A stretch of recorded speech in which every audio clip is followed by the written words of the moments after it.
Nous l'avons vu dans le cours précédent, Vagrant est un outil permettant de créer, gérer et automatiser des environnements de développement virtualisés. Il permet d'uniformiser l'environnement de travail et cela va garantir que tous les développeurs d'un projet travaillent dans des conditions identiques et ainsi réduire les erreurs dues aux différences de configuration. Donc dans ce chapitre, nous allons aller un peu plus en détail dans l'installation et la configuration de Vagrant, ainsi que les étapes pour créer et gérer les machines virtuelles efficacement. L'objectif du chapitre sera de comprendre le rôle et l'utilité de Vagrant, l'installer sur les différentes versions Windows, macOS et Linux, de configurer un environnement Vagrant avec une machine virtuelle, de gérer les machines virtuelles avec les commandes essentielles de Vagrant. Alors, rappel de ce qu'est Vagrant et pourquoi l'utiliser. Nous l'avons déjà dit, Vagrant est une solution de virtualisation légère. Elle va reposer sur des outils comme VirtualBox, VMware et même Docker. Elle permet de provisionner automatiquement des machines virtuelles et faciliter ainsi la gestion des environnements de développement. Rappelons-le, pourquoi utiliser Vagrant? La standardisation des environnements, une facilité de mise en place, une isolation des projets et enfin l'automatisation. Comment installer Vagrant? Là encore, il y a quelques prérequis à avoir. Il faut installer VirtualBox. En effet, Vagrant repose sur un hyperviseur comme VirtualBox. Il faut donc l'installer avant d'installer Vagrant si vous êtes sur Windows. Il faudra donc télécharger VirtualBox depuis le site virtualbox.org. Là encore, dans le cours, vous allez retrouver les différents éléments.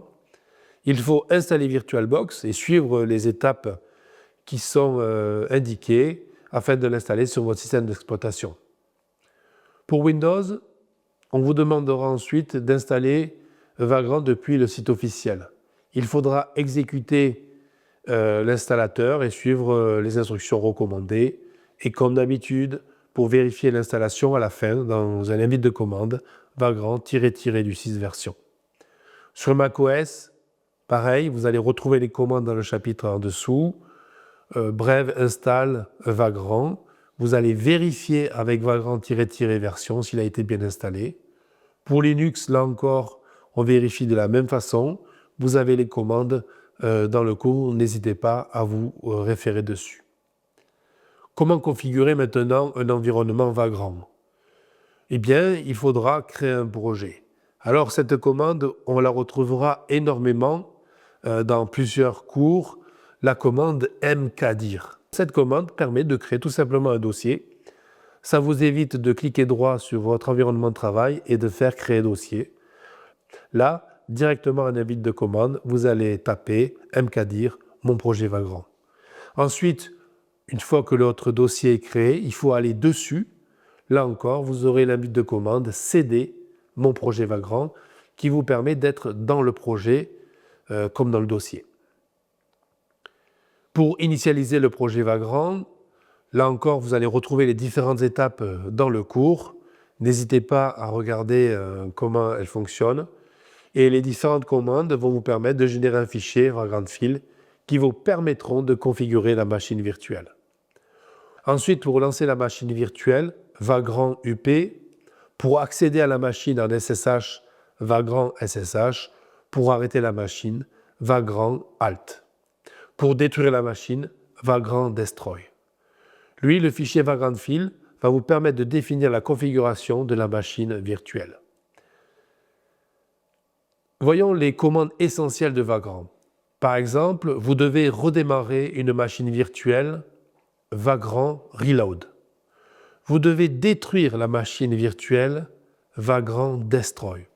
Donc souvent, quand on fait des modifications, on oublie de relancer les machines et on a notre serveur qui ne fonctionne pas ou notre machine qui ne fonctionne pas. On a notre code qui est nickel, tout va bien, mais pourtant vous avez une erreur. C'est une erreur souvent où on oublie à chaque fois de relancer la machine. Donc n'hésitez pas à redémarrer la VM quand vous en sentez le besoin. Quelles sont les bonnes pratiques pour utiliser Vagrant? Toujours utiliser un Vagrant-File clair, structuré, pour faciliter la gestion des configurations. Limiter les ressources allouées aux machines virtuelles pour éviter de surcharger l'hôte. Utiliser des snapshots pour sauvegarder l'état d'une VM avant les modifications majeures. Enfin, automatiser l'installation des outils, par exemple en ajoutant des scripts de provisionnement, soit Shell, Ansible ou Puppet.